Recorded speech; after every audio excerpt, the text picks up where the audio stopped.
여러분, 예수님이 마르다에게 꾸중하신 것이 아니라 우리가 관심을 가져야 할 가치 있는 일은 하나밖에 없다라는 것을 가르쳐 주시며, 마리아는 그것을 발견했다. 누구도 그것을 빼앗아서는 안 된다. 또 아무에게도 그것을 빼앗기지 않을 것이다 라고 말씀하신 것입니다. 그러니까 개역개정의 번역과는 완전히 다른 의미를 갖고 있는 거죠. 예수님께서 말씀하신 것이 바로 그거예요. 마리아가 관심을 가져야 할 것은 한 가지밖에 없는데, 마리아는 그걸 발견했고 그것을 빼앗기지도 않고 누구든지 빼앗아서도 안 된다 라고 말씀하신 것입니다. 예수님께서 마르다의 요청을 거부하고 오히려 마리아의 태도를 따라야 한다고 말씀하신 것이죠. 도대체 인간적으로 볼 때는 이해가 잘 안 되는 말씀이죠. 마르다가 한 일이 잘못된 것도 아니고 하지 말아야 할 것도 아니고 마르다가 말을 잘못한 것도 아닙니다. 이 비유가 우리에게 주는 의미가 뭘까요? 우리가 목적을 가지고 일을 하지 말아야 한다는 것이 아니라 그 목적 이전에 주님이 먼저여야 한다라는 것을 우리에게 알려주고 있는 것입니다. 그렇지 않으면 우리는 모든 일에 많은 일로 염려하고 근심할 수밖에 없고, 설령 주님을 위한 일이라 할지라도 그것은 주님께 아무것도 아니라는 사실입니다. 이해하시겠죠? 마르다는 지금 주님을 위해서 일한 거예요.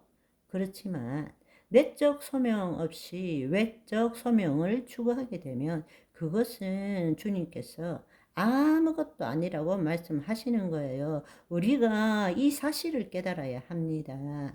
우리는 어떤 일을 하더라도 먼저 주님 앞에 머무는 것을 포기하거나 빼앗겨서는 안 된다는 것입니다.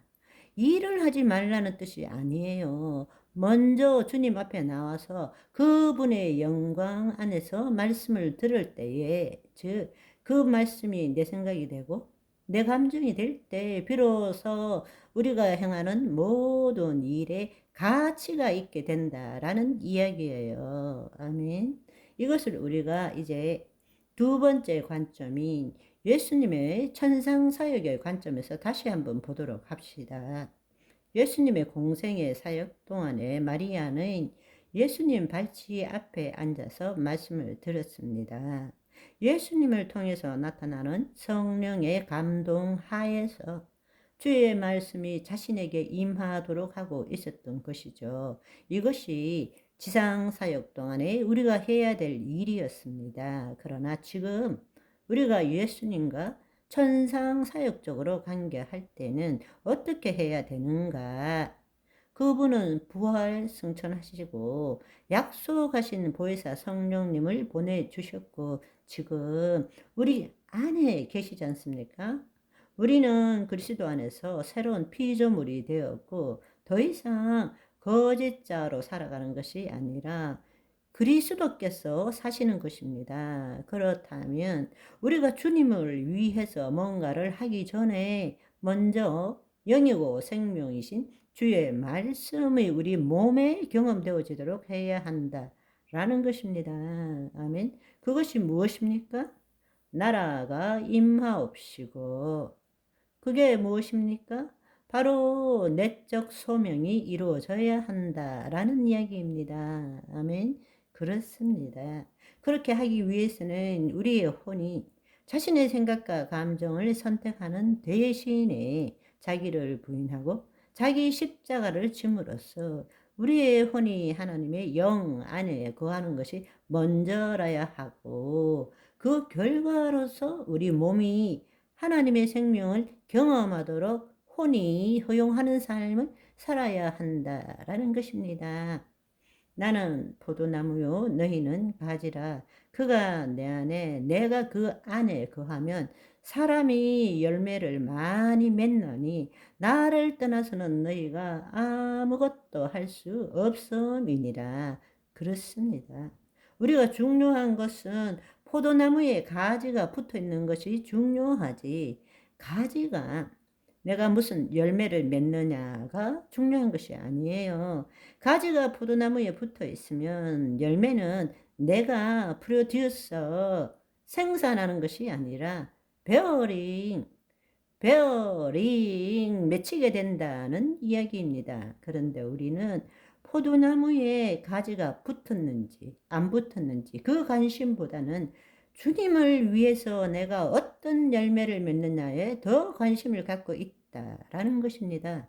설령 그것에 열매가 맺혔다 할지라도 그것은 하나님과 아무런 관계가 없는 열매라는 것입니다. 내가 가치 있고 의미 있는 일을 찾아서 하는 것이 아니라 내적 소명이 이루어지면 주님께서 나타나시는 바로 그 일이 가치 있고 의미 있는 일이 되는 것입니다. 아멘. 직업에 귀천이 없다라는 뜻이 무슨 뜻입니까? 그건 그냥 낮은 직업을 가진 사람을 위로해 주는 이야기가 아니에요. 그것은 세상에서 적용되는 이야기가 아닙니다. 하나님 나라의 법칙입니다. 어떤 일을 하든 간에 이 땅에서는 금수저와 흙수저로 나누고 가치 있는 일, 가치 없는 일로 나눌 수 있지만 하나님 나라에서는 그렇게 나누지 않습니다. 아무리 하찮은 일을 하더라도 그 일에 하나님이 나타나셨느냐, 나타나지 않으셨느냐로 하나님은 카운터 하신다는 것입니다. 아멘. 무슨 말인지 이해하시겠죠? 바로 그 하나님이 나타나시는 그 상황이, 하나님이 나타나는 그것이 우리에게 즐거움이고 기쁨이고 그것이 바로 성공이라는 것입니다. 아멘. 따라서 어떤 상황에서 무엇을 하든 간에 가장 중요한 요소는 우리의 혼의 상태입니다. 우리의 혼이 뭐뭐의 종로로 하느냐, 하나님의 영 안에 거하고 있느냐. 우리의 추구하는 성공의 핵심은 일과 행함에 달려있는 것이 아닙니다. 우리의 혼이 깨어서 그리스도 현존 의식으로 있느냐, 아니면 여전히 거짓자의 의식 상태에 있느냐에 달려있는 것입니다. 우리가 그것을 깨달아야 합니다. 아멘. 오늘은 여기까지. 바이바이.